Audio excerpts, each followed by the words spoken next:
आज हम आपके लिए एक ऐसी कहानी लेकर आए हैं जिसे पढ़कर आप जीवन में कभी भी गलत फैसला नहीं लेंगे। हमारा दावा है आपको ये कहानी जरूर पसंद आएगी और आप इस कहानी को अपने मित्रों को जरूर शेयर करेंगे। बहुत समय पहले की बात है, एक छोटे से राज्य में एक बौद्ध भिक्षु रहा करते थे। सभी जगहों पर उनके ज्ञान के बहुत ही चर्चे थे। हो भी क्यों ना, वह बहुत बड़े ज्ञानी थे। उनके ज्ञान के चर्चे उस राज्य के निकट के सभी राज्यों में होता था।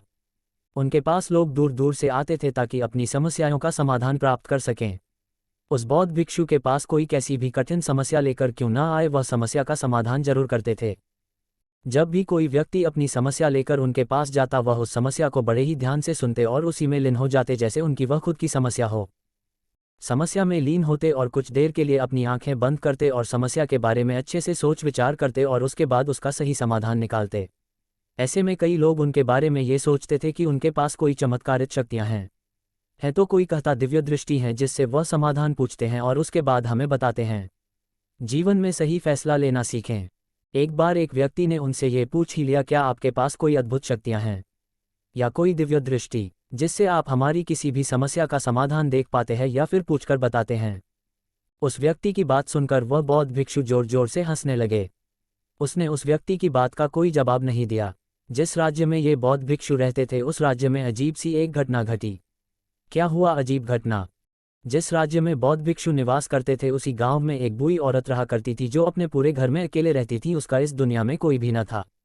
उसके पास छोटा सा खेत था जिसमें वह काम करके अपने भोजन की व्यवस्था कर लिया करती थी। उस राज्य से होकर 4 मित्र अपने घर की ओर जा रहे थे। वे लोग अलग अलग गांव के रहने वाले थे, लेकिन एक साथ काम करने की वजह से मित्र बन गए थे। वे लोग 1 साल से दूसरे गांव में काम करके पैसे इकट्ठा करके अब अपने घर जा रहे थे। ये बात बहुत पुराने जमाने की है, जब कार, बसें या रिक्शा नहीं हुआ करते थे। जब लोग पैदल ही यात्रा करते थे, इसलिए वे चारों मित्र पैदल ही यात्रा कर रहे थे।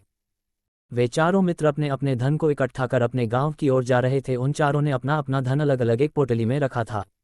उस पोटली में उन सब की सारी कमाई थी।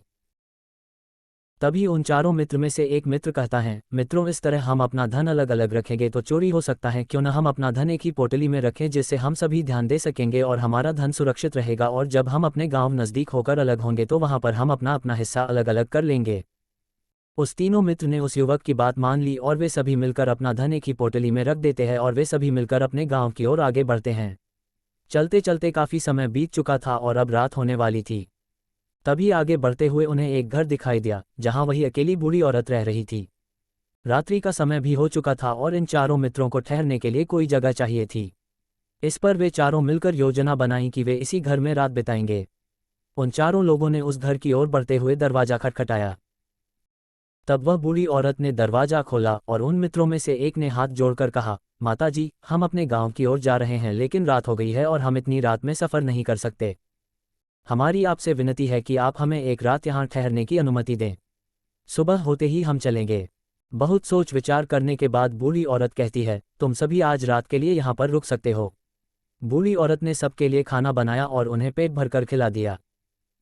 इसके बाद उन मित्रों ने धन की पोटली उस बूढ़ी औरत के हाथ में थमा दी और कहा, माता जी, इस पोटली में हमारी साल भर की कमाई है। हमने अब तक का सब धन इसमें रखा है और अब हम इसे आपको सौंप रहे हैं, क्योंकि यह चारों से अधिक आपके पास सुरक्षित रहेगा। हम बस इतना चाहते हैं कि यदि हम चारों में से कोई एक व्यक्ति लेने आए तो आप इस पोटली को मत देना जब तक हम चारों एक साथ लेने ना आए। तब वह बूढ़ी औरत कहती है, ठीक है बेटा, जब तुम चारों